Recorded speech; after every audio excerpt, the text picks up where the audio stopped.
down? What's going down? It's your guy, Rhett Butler, AKA Mr. Make It Happen. Fight served, you heard. We in Iowa City, Iowa. You know Caitlin Clark. Yeah, we where she got famous. And we're doing XFC 52, The Awakening.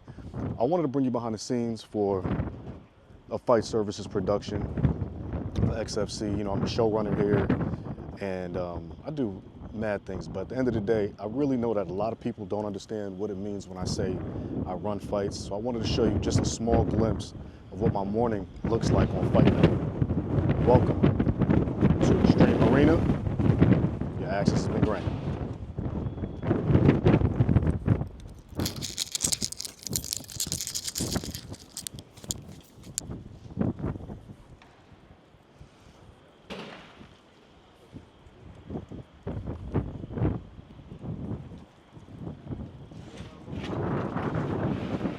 All right, so as you can see, this is the broadcast truck. We are live on pay-per-view tonight in multiple countries, Brazil, of course, the States, I think Argentina as well. So just a little bit about what that looks like behind the scenes.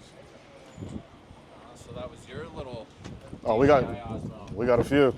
Oh, there was one right over there on the side. Okay, so this is back of house. I want to show you specifically what we get into, which is setting up the ability for fighters to do their thing. So first and foremost, you're going to see these everywhere. I get up early and print a lot of these. Reason being, there's so many moving parts back of house that I've always felt the need to label everything. You know, my normal statement is put a label on that ass, and that could be the wall's ass in this case. And there we go. Very important as well, you guys can see, this is an ice machine. Game changer. Obviously people are fighting. What happens when you get punched in the face? Swelling, right? This ice machine saves all of that. And it's ready to go. Good money.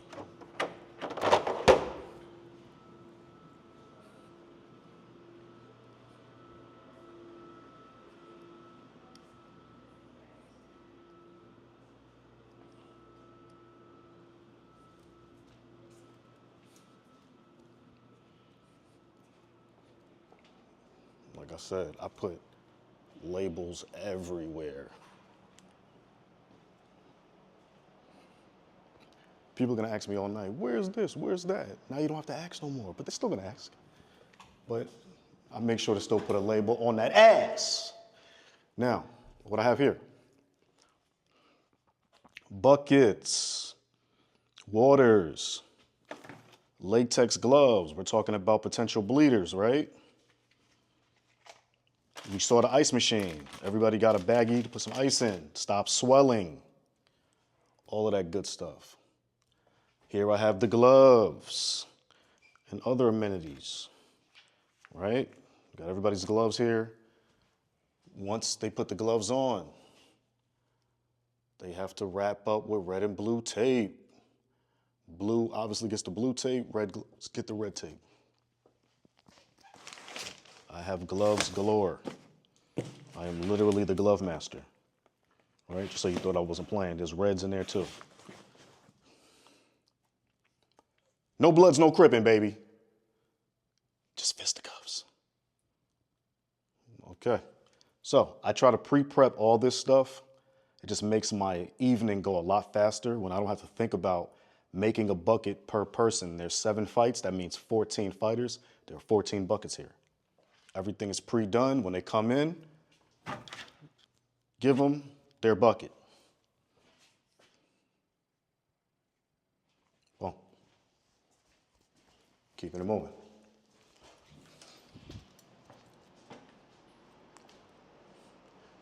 Again, it's very important for you guys to understand that organization is key here, and the reason why I over-label everything, like literally who's in what room, right, for each room, is because at the end of the day, everybody's at a high state of anxiety, panic, and alarm, right? There's fights happening.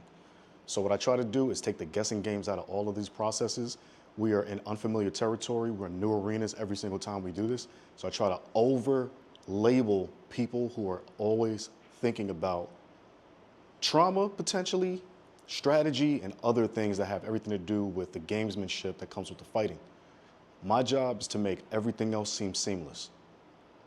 Let me take you into what a room looks like. So as you see, that's his first and last name. So I got 3 guys in here.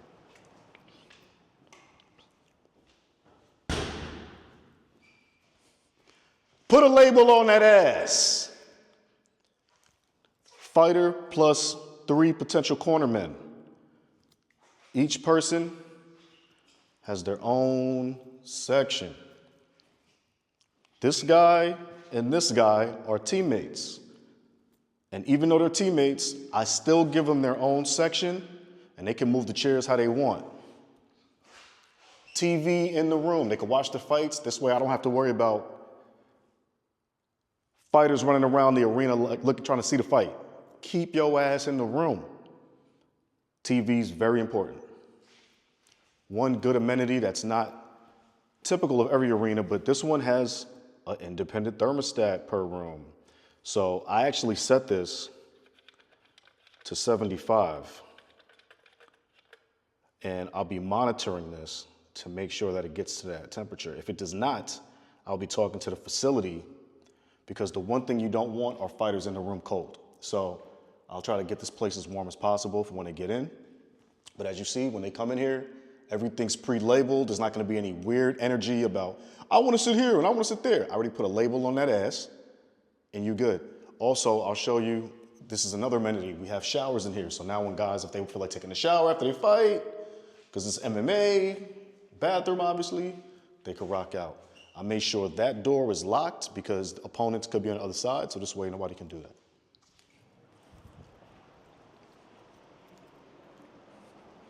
Now, if you understand MMA, you know that there's grappling involved. So what you didn't see are mats. Also, put a label on that ass. Why did I put that there? Because there's an entryway to the arena right here. So if you come through there, you know which way to go to these rooms. So grappling mats. Luckily in this place, it's connected to the field house, which is a workout facility. So with that being stated, I was able to get some great mats. We are in Iowa. It's a wrestling town, wrestling state, excuse me. Shout out to Dan Gables and all that.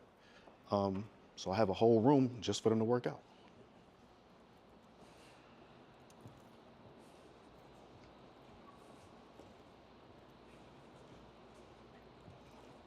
As you see, it's 2 sides. So this is one side. You see, these are guys that are gonna fight tonight, getting ready.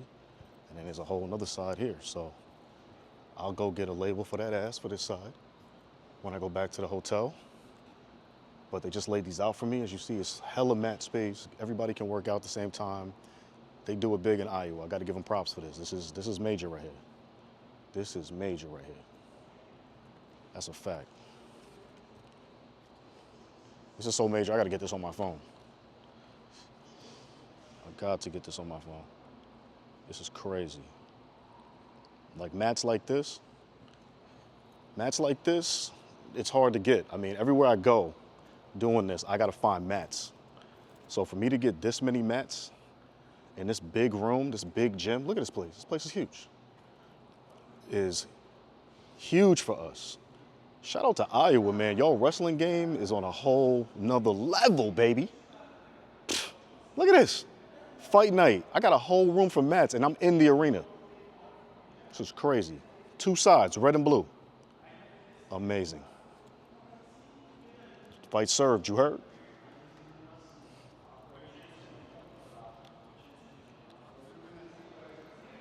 Okay, we're gonna leave them alone. Let them rock out, but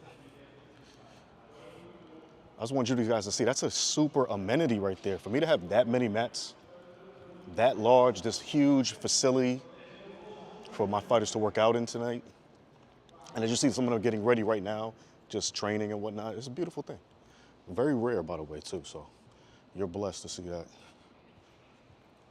Okay, I'm gonna take you now to other amenities.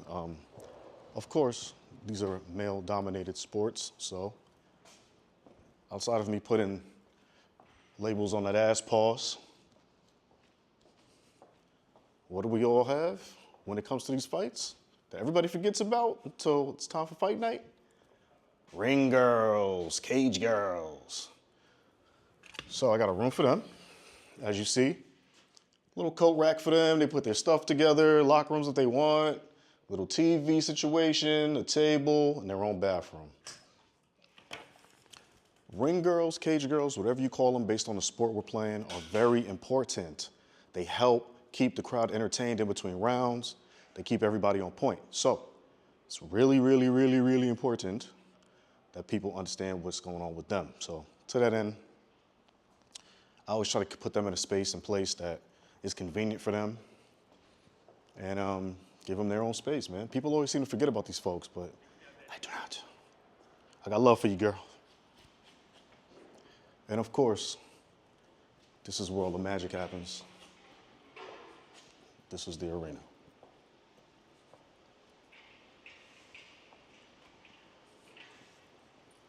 So, as you see, they're still setting up and all that good stuff, but it goes down in a major way. We did the weigh-ins yesterday, fight today, and now I'm gonna show you the walkout because I run all walkouts for all the fighters during the event. And what's really important is that not only that I know which way to take these people, but also that it's a clear line of sight from me to them, from them to the catwalk that'll take them to the cage. Again, there's a lot going on. There's gonna be a lot of people here. Right now you're seeing everything when it's just straight empty, but we work all this out early in the morning so that in the night it feels seamless.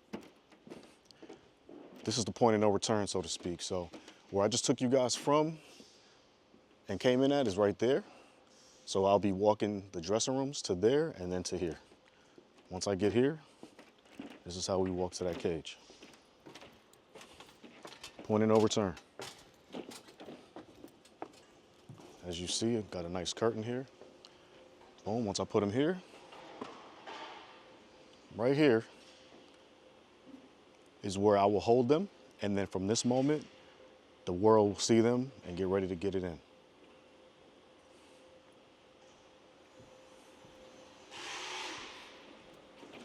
And there you go.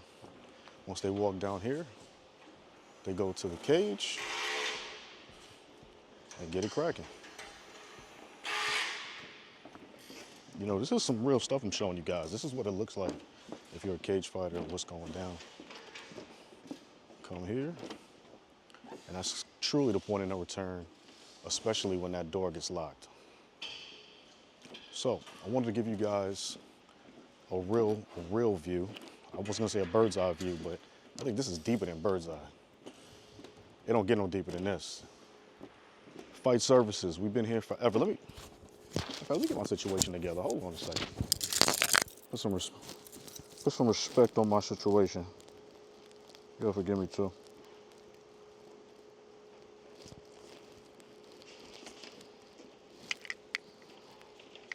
Whatever, sometimes I forget to put my own shit on.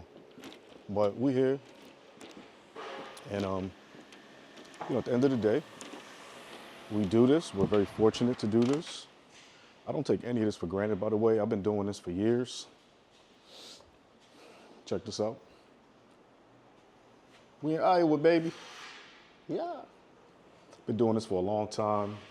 I would say I've mastered this, and it's okay to say that.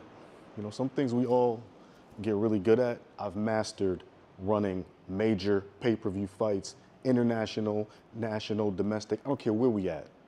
You holler at the team, Fight Services, your joint's gonna pop. So to that end, thank you for watching. Your access was granted. I'm gonna be giving y'all more sneak peeks with different fights I do and everything, but just want y'all to see, man. XFC. Peace. You heard? Fight Serve. Yeah. Luxurious, tasteful, decadent, delightful, delicious. Gelato? Don't mind if I do. Jolie's plant-based gelato, plant-based luxury redefined.